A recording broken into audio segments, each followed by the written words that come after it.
Hi, I'm Lahari Nanda, and this is Hustling from Home.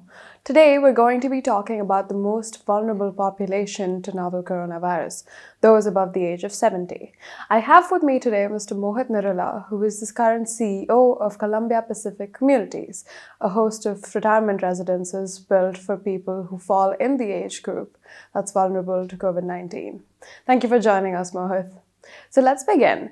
So, as I already mentioned, a lot of people who are most vulnerable to this new disease are those above the age of 70, and many of these people reside in your retirement residences.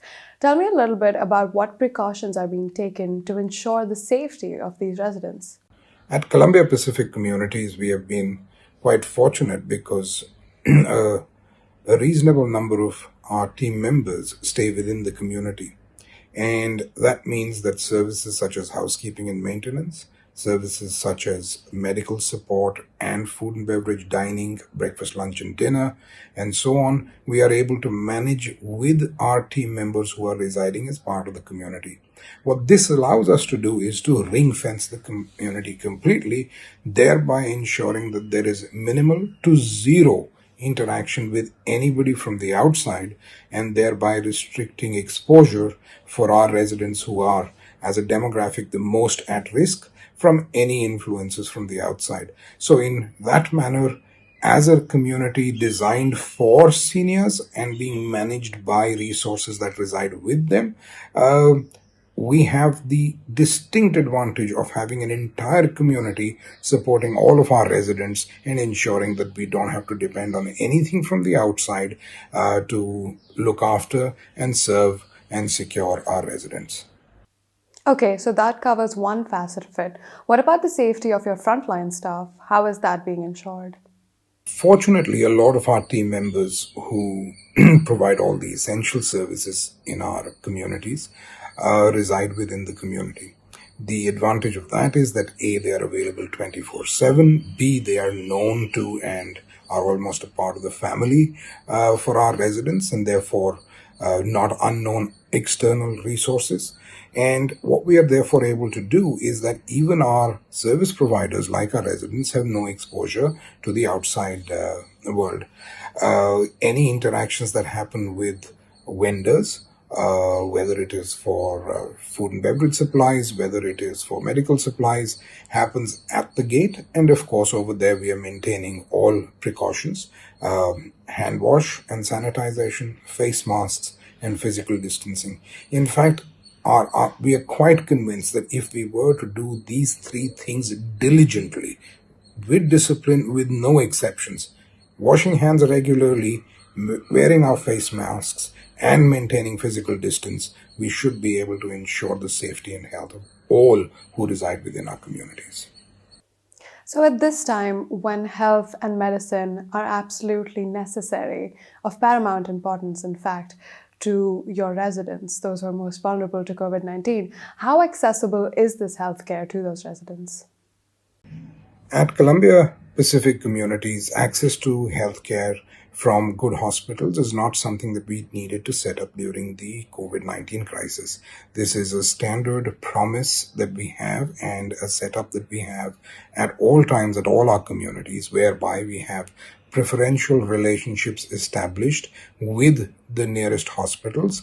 This includes cashless access. It includes medical records being available with them prior, and also ensures that we have relationships both at the OPD and at the emergency arrival areas, which allows our residents to have immediate and seamless access to all hospital facilities right near the communities where they are residing.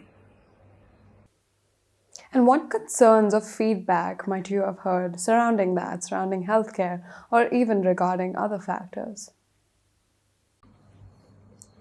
The biggest advantage of managing and providing care and support and services to a senior living community is that our residents are very well educated, extremely well informed, have very long experience in their professional careers, and have risen to the highest levels in their careers. So Rarely there aren't as many apprehensions or concerns voiced by them as there is support and guidance on how to best tackle this. And I must say that at all our 9 communities, the residents and the resident committees have been so supportive in working with the service providers at on the ground to make sure that the communities ran well. They ran as well as possible within the resources that were available, and that our most at risk residents were protected even stronger than others. So, really, no paranoia, no undue panic, just a very mature and calm handling of the situation is what we've experienced, and we are immensely grateful to our residents and resident committees for that. So, Mohit, I can imagine that this time must be quite stressful for a lot of your residents and for their family members. So, based on that, what mental health resources are accessible at this time to the residents of Columbia Pacific's communities? Mental health is indeed one of the greater concerns at a time like this. We have been quite fortunate. Our healthcare partner, Columbia Asia Hospitals, has made available doctors for counseling through Facebook Live sessions. Of course, this can only happen and addresses questions that come up during that 45-minute session.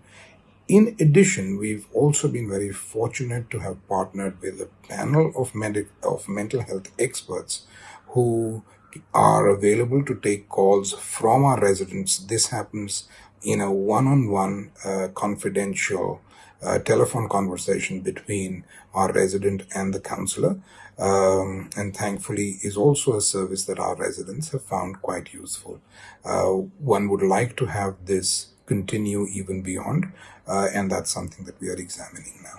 Okay, so then looking at the long term, what do you predict will be the impact of this lockdown and of COVID-19 as a whole on retirement and pension funds, care homes, and the luxury industry as a whole?